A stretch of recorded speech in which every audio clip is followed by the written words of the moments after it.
Traditions Muzzleloader kit, and he's gotten bit by the bug. So it was neat to talk to him and get a perspective of a new muzzleloader, somebody who's new to the sport, interested in it, and ready to get out and do it. It's a real laid-back episode, just some light conversation, but Nate's a great guy, and I had a lot of fun being on his show. So if you haven't already, and you're interested in traditional archery, check out barebowhunters.com. Nate runs a great podcast. They're 30-minute episodes, so nice and bite-sized episodes to keep you busy while you're doing dishes or driving to work. I'd like to thank Nate for having me on his show and for promoting ethics in hunting and good sportsmanship all around. I look forward to seeing you getting a bear, Nate, with that muzzleloader.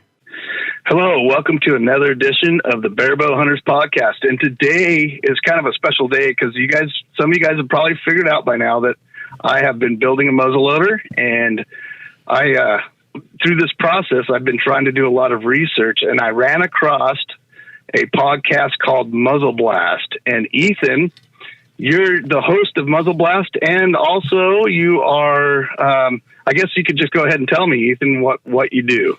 Hi, I'm Ethan, and I'm the National Muzzleloading Rifle Association marketing director. So I'm handling all of our social media and our podcast and all the fun stuff. Cool. So I ran across your guys' stuff. Actually, I ran across it on YouTube. You guys have a YouTube channel. You have a podcast. Yeah. And I was, me being a bow hunter and then jumping into muzzleloading, I really wanted to find somebody that, an organization that kind of stood there for what's been going on over a long time. And you guys really do, right? Yeah, we've been around since about 1933 is when we were formally started. So for us, muzzleloading is in our blood. Yeah. If you go over to your website, to you guys' website, you can really see that. That's the cool thing about all this is there was a ton of history that I was pulling up and I was looking at when I went over there. And me being a traditional bow hunter, I have a lot of history that I look at in the traditional bow hunting world. We have organizations like Compton's and PBS and these other organizations. And so when I was just blown away that I did not know about any of this in the muzzleloading world. I felt like I was behind the eight ball, and it's kind of rekindled some of my pioneering spirit. Well, that's great. That's what we like to hear. We joke a lot that we're kind of the best kept secret in kind of the traditional or outdoorsman sportsman's community. There's a lot of people out there that are interested in muzzleloading because of the simplicity. And we've been around forever, as far as modern kind of camping and outdoorsmanship goes. But not a lot of people know about us. And that's where I kind of come in. That's what my position is trying to fix now. But it's kind of, how that goes. You're doing a good job. I mean, the stuff that you guys are putting out is quality, really good stuff. Thank you. And that's kind of the reason I wanted to get you on here is to kind of get it out in the traditional outdoorsman's community. Because, traditional archery and muzzleloaders kind of go together. There's a lot of bushcraft. There's a lot of skill. There's a lot of these things that, other than the weapon itself, we're a lot alike. As far as what we value getting close to animals. That's a thing that we really value. We enjoy that about it. We value the simplicity of everything. We value the, being able to make it work and those kind of things, Yeah, there's a lot that goes together with that. Even at our headquarters in Friendship, Indiana, we have a 40-shot 3D archery course set up just for traditional longbows. So all of your stick bows or bone bows or horn bows, and that kind of thing. So, it's not as large as our traditional muzzleloading or muzzleloading in general areas there, but it's still part of what we do. And especially for the guys that are real into traditional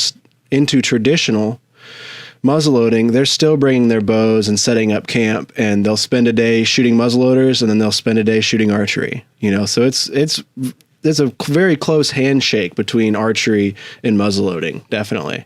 Yeah. And especially the traditional stuff that we do, with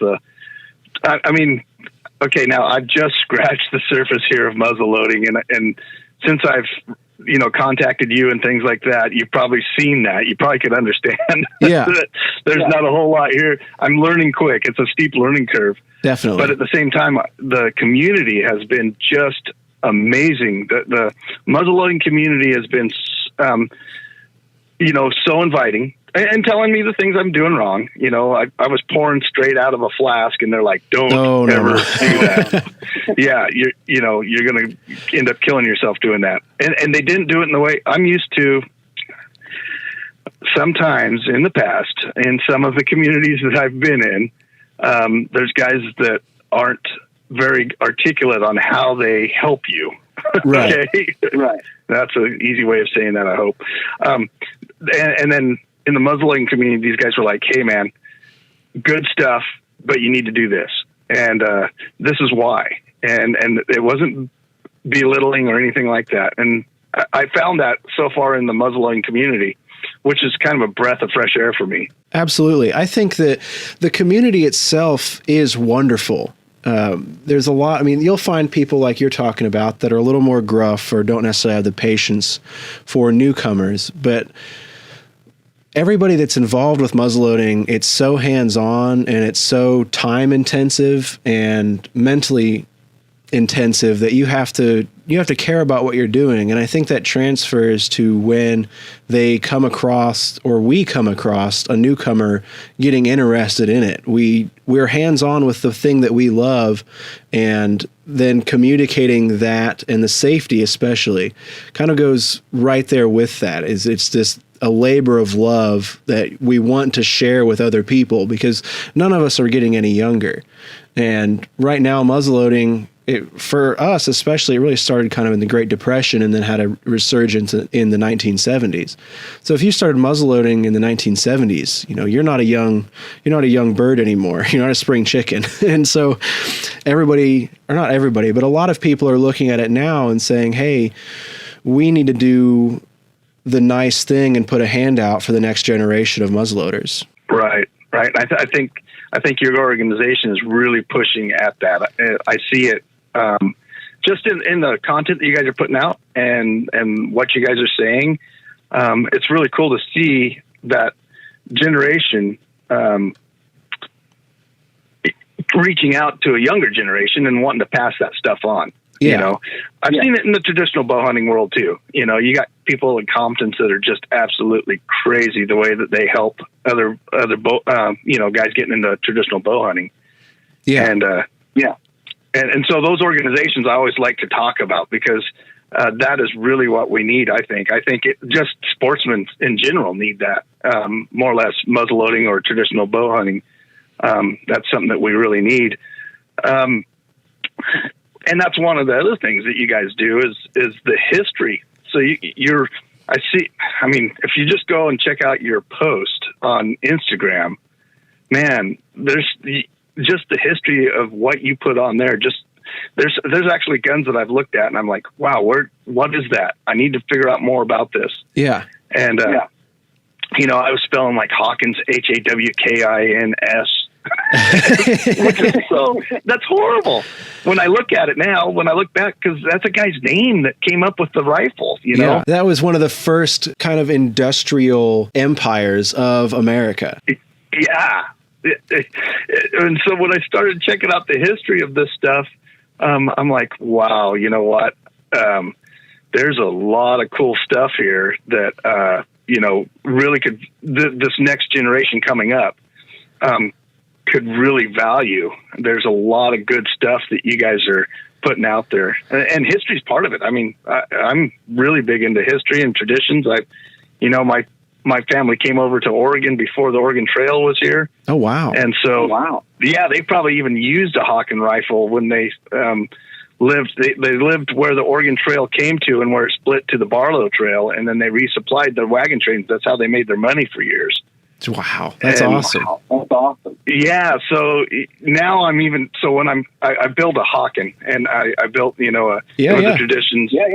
And so when I hold that, I feel like I'm maybe in kinship with my great-great-grandfather. Absolutely. That's something it's really neat about muzzleloading, because you don't have to go very far back in just about everybody's family history to find somebody who used a muzzleloader to get through their life. I mean, it was a necessary tool. I don't remember, I was watching or reading, I've been going through a lot of our old magazine articles from the association, and I was reading that traditionally the gun was kind of the car of their day. You know, so if you were more of a nobleman, you had a nicer rifle. And if you were a farmer, you had a daily driver. That it wasn't necessarily pretty, but boy, it got the job done. And just a couple skips back and you're connected to that. Yeah, and you could see that in the rifles, right? I mean, if you go back and look, you could see that in some of the rifles. And you can see that it's kind of like people's pickups nowadays.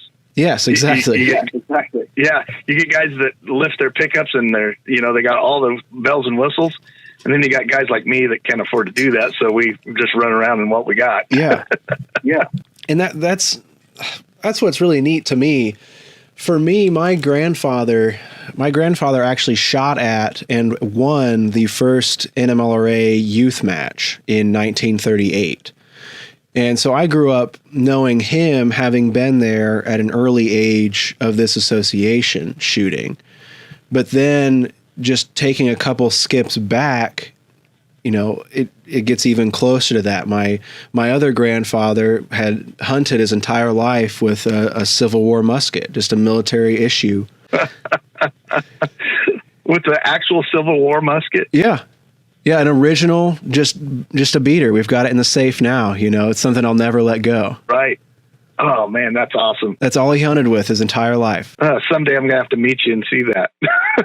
So, how old are you, if you don't mind me asking? I'm 26. Awesome. So I'm super young when it comes to all of this. A lot of my friends are at least 50 years older than me. To give you an idea of the age of muzzleloaders. Do you shoot competition muzzleloader? I do. I grew up shooting competition muzzleloader. My parents met at the NMLRA national matches. My father and his family were competitive pistol shooters, and my mother and her family were competitive bench rest and like cross sticks buffalo shooters. So I grew up shooting both of those about until college, which was just a few years ago, really. And I kind of got out of it, and now I'm getting back into it. So being the spokesman, man, that is, you're kind of, that's cool that you're at the age that you are, because you know how to get a hold of the people that are looking into this stuff. Traditional bow hunting has a resurgence of younger people coming into it as well. Absolutely. And then, so you're able to put the media out there and all that, but yet you have a deep, experience. I mean, you got more experience in muzzle loading than, a ton of people. Well, than me for sure. And, I'm close to 50 now. So it's cool to see that there is somebody that's in that world speaking. And, we need to kind of get that word out, because I think there's a lot of guys, your age to my age, right, that absolutely really would love to get into muzzle loading. I mean, it just goes along with the traditional bow hunting. It's the same kind of thing. I was just telling my wife today, because of, all the crud that we're going through with the virus and things like that, if we just got powder and lead, you're good to I go. would be feeling pretty good and self-sufficient about being able to feed my family. Yeah. With just powder and lead. I don't have to have a reloader or anything like that. Just powder and lead. And I'll even take one step away and make it even easier for you. If you have a smoothbore muzzleloader that's a flintlock, you're good to go as long as you've got some gravel nearby. Oh, yeah. That even takes it even further. I didn't even think that route. Yeah. I better get a smoothbore. That's what it sounds like. You've got to get a smoothbore, and then, you can start getting into some nice revolvers or pistols. But if you have a nice rifle and a nice smoothbore, you're good to go. Oh, yeah. Yeah, even gravel. I didn't even think about that, because, boy, you could do a number on squirrels. Oh, yeah. Man, I'll eat squirrel all day long, and especially if I'm hungry, right? Oh, yeah. That's kind of one of the old campfire stories I remember hanging out at the shoots was, when you get a group of people together, you start talking, and it gets about midnight, and you start talking about the end of the world or whatever. And the one guy always talked about that, is if he goes a long distance away from home, He always has a flintlock smoothbore in his car because he always figures he has ammunition. Oh, that's awesome. So anywhere you go, I mean, you can use seeds, I guess. So with your smoothbores, okay, forgive my ignorance here. This is going to sound really bad, but with the smoothbore, do they make those in a pistol? Oh yeah, Header Solely is actually coming out with their flintlock Howdah pistol, which I think it's out now. Probably we saw it at the SHOT Show, but it's a double barrel smoothbore flintlock pistol. Oh, gotta have it. You should really look one up. We've got a short video about it on our YouTube. You should check out from the SHOT Show because it was just neat. Oh, right on. Yeah. They have it in percussion, I believe, and then they have it in a modern. I believe it's a double 410. I think, but I'm not certain on that. And then they're just coming out with the flintlock version of it this year. It is sweet. Wow. Yeah, that would be something that would be. I mean, it's not only something cool, but it has very practical use. Could you imagine just knowing that I have that in the back and then have some powder? Yeah, man, I'm good. You feel invincible. Well, I feel like I can at least feed myself. Yeah, I feel that way with my trad stuff too, my trad bows and things like that. But at the same time, this is just another one of those tools that you can put into what you do as a bushman, as a dare I say, new frontiersman or mountain man or something like that. But pretty cool stuff, man. I just really enjoy that. That's good. That's what we like to hear. I think a lot of what we see as an association is there's a lot of people out there, like you said, between my age and your age, and going to work every day and, answering work emails on your phone and getting texts and calls all the time is really draining. But when you can go out in the woods with your longbow or your muzzleloader, or even, with just a pack and just go in and sit in the woods for a couple hours, that's a kind of peace that you cannot pay for or get any way else. And that's what I'm big on, is trying to support that. Is I don't care if you're not into muzzleloading or into especially the competition side of things. I mean, that's when you're into competitive muzzleloading, you're kind of a special breed compared to a lot of other things. That's a super niche hobby to get into. But if you want to get out and get outside and just go sit in the woods for a couple hours, like, that's what everybody needs to do, I think. At a base level, we all need to go sit in the woods for a while. Yeah, and there's really, and even beyond, I do that as well. I live out in the woods, so it's pretty easy for me. I just walk out my back door, and I got miles of woods. But hunting also is like another extension of that in our world, because when you start providing for yourself and you see where your food comes from, that also is pulling you away from that world of everything around you that's pulling at you. It actually makes you start to understand that how thankful you could be that you can get a hamburger, and how thankful you could be in these things. And that's one of the big reasons. It's one of the main reasons I hunt, is to understand where my food comes from. And I want my kids and people around me to understand where our food comes from. And at the same time, be that connected to nature, or connected to something that is not my phone.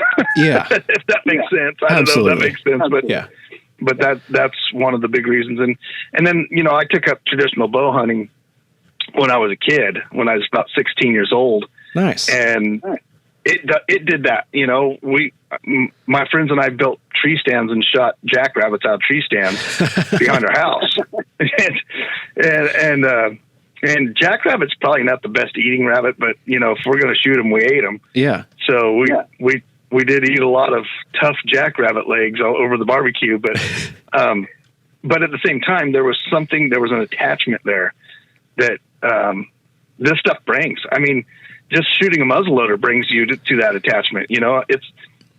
It's like my son came up and shot with me the other day, and he was saying, "Man, Dad, you're more of a part of this thing, or it's a part of you or something, because the minute you shoot it, then you start getting black on your hand from the blowback and and then you got to go clean it out. And this stuff it's not just like put a cartridge in and go for it, which I don't mind either. Oh, no, not at all. But it's just, there's, I don't know, something a little bit more organic about pouring powder down a barrel, and so we've been doing a lot of that, and I'm actually going to hunt spring bear with it this year. Oh, nice. Yeah, I'm going to hunt spring bears. We have a spring bear tag here in Oregon, and we have actually a overpopulation of bears. So I feel like, and last year I hunted with my traditional bow. If you ever want to go check it out, it's on our YouTube channel. Okay, cool. I'll check that out. We got that bear within, 50 yards, but that's outside of the range of a traditional bow. That's outside of my range of wanting to get close to a bear. I get close to them a lot around here. But the thing is there's so many of them, and I sit and I've griped on podcast even about how many bears there are in Oregon and what they're doing to our population and this and that. And then ODFW gives you an opportunity to shoot 3 a year because they're trying to manage that, right? Wow. And here I am with my traditional bow, and I had opportunity on 3 bears last year, and I couldn't get it done because I couldn't get quite close enough to release an arrow. Right. Ethically, for me. Yeah. Some people can shoot it like that, but for me, I have to get closer. And so I thought, well, man, it started getting the juices flowing. I could still have that one shot. So I have that challenge of that one shot, but I can extend my range a little bit. And the muzzleloader started coming into mind. And so when I started this, that was what I was going after. And I just found out so much more. I mean, I've just scratched the surface. Yeah, that's really exciting. I love hearing about people getting into muzzleloaders because I think everybody comes in at a different avenue, I guess is the only way to describe it. Everybody takes a different road in. Yeah. So that moved me over. And then I went to, I think it was your web or your guys' YouTube channel. And then I looked at some of the subscriptions that you guys have, and I found Townsend on YouTube. Oh, yeah. So that moved me into looking at following some of their stuff as far as, like the long hunters and those kind of things with the muzzleloaders. And they call them long hunters because of the long guns is pretty much what I gather. Well, it's actually also tied into the length of time at which they would go out hunting. So traditionally, it was called a long hunt, and they would be out for a year or two at a time. Okay, see, I was wrong there too. But but what that's done is now I'm looking at the living history that channel brings. Yeah. And so this is what muzzleloading has done for me is brought me into, and I'm just scratching the surface. Well, like with long hunter, that scratched the surface. I thought, well, they're using those old long rifles, so that must be why they've been called that. But right on. It's really exciting. We talked to Daniel Howell of the Folkcraft Revival podcast a couple episodes now, and it was interesting talking to him because for me in Indiana, the long hunters are very much a part of our history. And in talking with him, it kind of shook it into me that as you go farther west, and it's something I never really thought about before, but the long hunters kind of disappear as we start settling the West. I mean, you're into the fur trappers and the fur traders then, and kind of the rendezvous of the late 1800s, and I didn't realize how much that had changed. Yeah, that was the one thing is I was hoping that there was out there something that hit the 19th century like what they did with the 18th century with Townsend. Right. They're hitting right around the end of the 18th century. And because coming out here, Jedediah Smith and Kit Carson and those guys are people that we talk about a lot. And where I grew up around the Klamath tribe and the Modocs and the Modoc War, which was quite a bit later than muzzleloaders, but it led up to that. And, so all that history, that living, I was hoping that there was a living history channel in the 19th century. I think that would be very interesting to see. It would be. I don't know of any off the top of my mind. Yeah. And that's when the Hawken rifle came into the world, was that 1840-ish. Exactly. Once you get into the percussion era there. Yeah. They did a couple of full stock flint guns, the Hawken family did, but they were super early, and it wasn't at all the impact of their half stock percussion rifles were. Yeah. Yeah. And that, I mean, the half-stock, excuse me, the half-stock percussion rifle is kind of what everybody thinks about now when they think muzzleloader, at least on this end of the world. Definitely. And the funny thing is there were so many more things leading up to that I had no clue. I had no clue until I started getting into this. There's so much early human tinkering with it. I mean, I think a lot of people think Civil War in regards to muzzleloaders. Right. And that's something that kind of frustrates me is earlier America, I think, is much more interesting because you have the weirdness of the flintlocks, and then you're that much closer then to the wheel locks and the matchlocks of early Europe. But then when you get into the Civil War, that's when you hit that industrial era, so you don't have the almost county-specific differences of the different kinds of rifles that came out of the eastern U.S. So everything changes once we cross the Mississippi there, and I think it's super interesting. But it's a lot different. Yeah. Yeah. And to follow that, it has been, for me, it's kind of really eye-opening. That's why I really enjoy what you guys do, is because you have all this there. You know, all the content that you guys are putting out and all of the stuff that's on your website is really eye-opening. It was to me. Well, thank you. I'm glad that it's working because a lot of the people that I'm working with and talking to about this stuff have been involved with it for 50 years or more.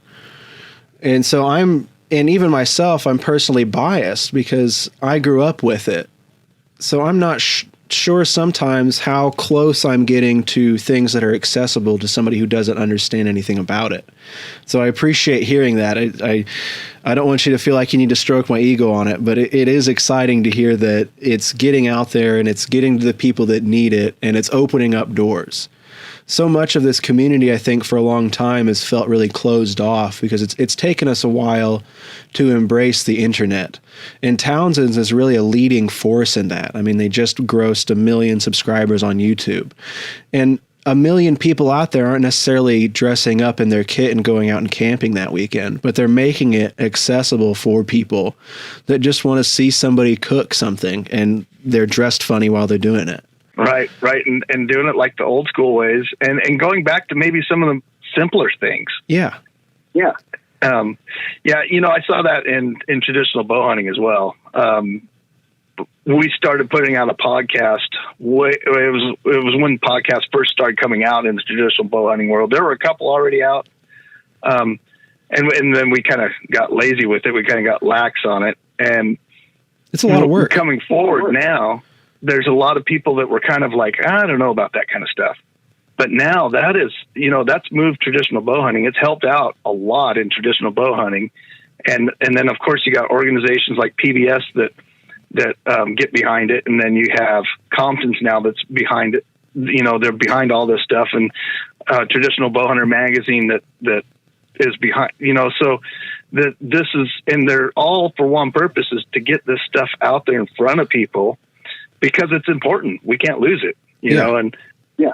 And I see you guys doing that too. And I think I think you're on that edge there, you know, when you first started, where people are going to start coming and looking at this and going, wow, there's a lot going on here that I never knew anything about. Yeah. And that's kind of where I'm at with it is I've grown up in it, and I've said that before here, but there's a lot of information here just in our magazine. We've been publishing a monthly magazine for the better part each month since the late 1930s, 1938, 1939. So there's just stacks of information that even contemporary members haven't read or even heard of. And because we have those and we have them digitized now, I'm able to go back through and share that stuff and say, hey, you know, I just found an article on, it was just 6 simple ways to tune up your flintlock. And to me, it just caught my eye as like, you know, that sounds like a modern article headline. You know, it's kind of catchy, 6 simple steps, but it was written in the 80s, you know, and I read through it, and the mechanics of it are all the same thing that you can use today. Right. And so yeah, cool. It makes my job easy because I love what I'm doing. and there's decades of information that nobody's seen. Right. And you got the content there. You just got to get it out. Yeah. So where do you get all the pictures? That's what I've got to ask, because man, there is some cool stuff that you put on your Instagram. So part of that is I'm going out to events and filming and photographing as much as I can. Now, with the COVID-19 thing, that's really put a damper on that process.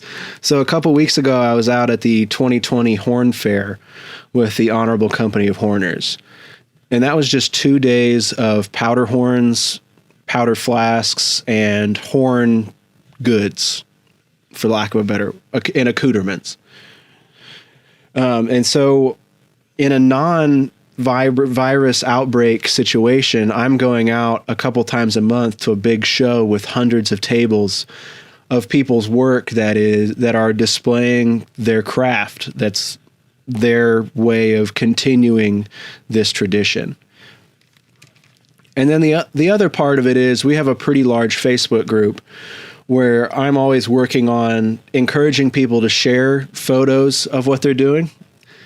And our membership is very dedicated to seeing all of this continue forward. So we're a 501c3 nonprofit. And while we host these large national matches, the core of what we do is education, be that traditional craft, muzzleloading, traditional archery, or the living history side of things, and pushing that forward. So our membership will do just about anything that they can do to help push this forward. And so I can't, about probably half the Instagram posts and things that I'm putting out, in the videos especially, I couldn't do those without their support of what I'm doing. We posted a couple videos this week with a couple different muzzleloader builders that come to our national events and set up and display their work. And they know things that I will never know about building a muzzleloader. I've got some stuff in the shop right now that I'm going to be putting some things together on a couple videos just because people want to see muzzleloaders being put together. And I have the equipment and things to do it. So I'm going to be moving forward with that initiative. But watching me build something, as a novice, as a very young person in this, pales in comparison to these guys that have been building muzzleloaders for 30 or 40 years. And I could not share that without their support and their dedication to seeing this move forward. Yeah. I put that kit together, and then I thought, oh, this is cool. I'm going to show people how to put a kit together, which I did. And it turned out really well. It's cool. Oh, yeah, it was great. But at the same time, when I started researching, I'm like, oh my goodness, there's guys out there building their own barrels. Yeah. and just the craftsmanship. I mean, mine turned out really nice, and I love it. And it's great. And I think that's a great way to get into it. Go get a kit, build one. Absolutely. Everybody, I think, that's interested in muzzleloading should invest in a kit or the parts to build their own. Yep. Because there's something especially, you could say, well, I built this. And another thing is, it now. A lot of parts of that rifle or gun. And the thing is, but when I was doing the research and thinking, wow, I'm a really good craftsman here. And then I start doing the research and I just was blown away. My goodness, there are some craftsmen out there. Oh yeah. That's a whole nother area of muzzleloading. Oh, just the powder horns, like you said, I never realized. Never realized how amazing some of these guys are. So one of the reasons I want to bring you on the podcast, and one of the reasons I want to do this on a traditional bow hunting podcast, is because a lot of that goes, bowyers hand down a lot of their craft to apprentices, and we ooh and ah over bows because it's really cool. Muzzleloading the same way, and I wanted to kind of get that out there that, hey, look guys, there is a bunch of craftsmanship and people that just dedicated as you are with your bows. You got to check this out. It's cool. Yeah, I think it's a very natural extension. It weirdly kind of works with human history. I made my own longbow at the age of 12 and carved it out, and it's made out of hickory, and I still have it and still shoot it today. But nice. You kind of for me personally, it was fun starting with a longbow, and then as I got older and things got a little more complicated, I started to step into the muzzleloading and muzzleloading building. So my first muzzleloader that I put together was an old CVA Derringer kit, like a little gambling gun. They're simple to put together, but like you say, at the end of it, it's that extension of the intimacy of the traditional sportsman community, I guess, for lack of a better word on it. Yeah. Well, cool. So where can they find out all this stuff? I usually try to keep these around 30 minutes. So. Oh, yeah. Sorry, I don't want to run you over. I could talk about this stuff all day. I got to put a time limit on myself, or else we'll be here for hours. I understand. So where can they find you guys' stuff and what you're doing? I know you got a lot of avenues. Yeah. Well, the kind of hub for everything is the National Muzzleloading Rifle Association, and that's a big mouthful. So we usually go by NMLRA. Excuse me. And our website is NMLRA.org. And there you can find our podcast, our video, our social media. On Facebook, we're NMLRA. On Instagram, we go by the name of our magazine, Muzzle Blasts. And that should, if I'm doing my job, that should get you interested and kind of get you in our system. Yeah. It's got me completely interested. Although I haven't sent my money in to be a member yet, but I'm going to.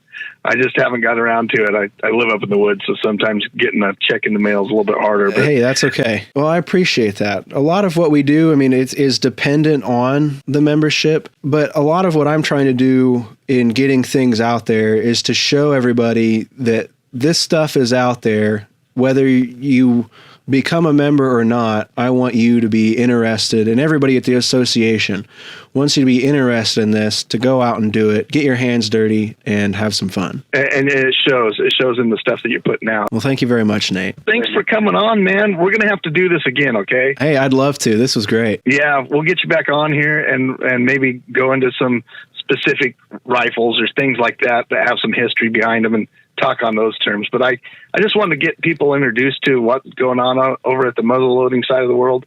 And, some of the bow hunters, some of the traditional guys aren't going to listen to this podcast. They're going to just go, no. And that's good. If they, no problem in that. But I know so many traditional guys that are going to be, maybe I should start looking a little bit more into the muzzleloading world. And it's going to be something for them. So that's why I got you on. I sure appreciate it. Any last things you'd like to say? I think just kind of the standard in the muzzleloading world is just keep your powder dry. There you go. All right. Thanks a bunch. Thanks, Nate, for having us on the show. We'll have links down to we'll have links down in the description below to Nate's video series where he's building his muzzleloader.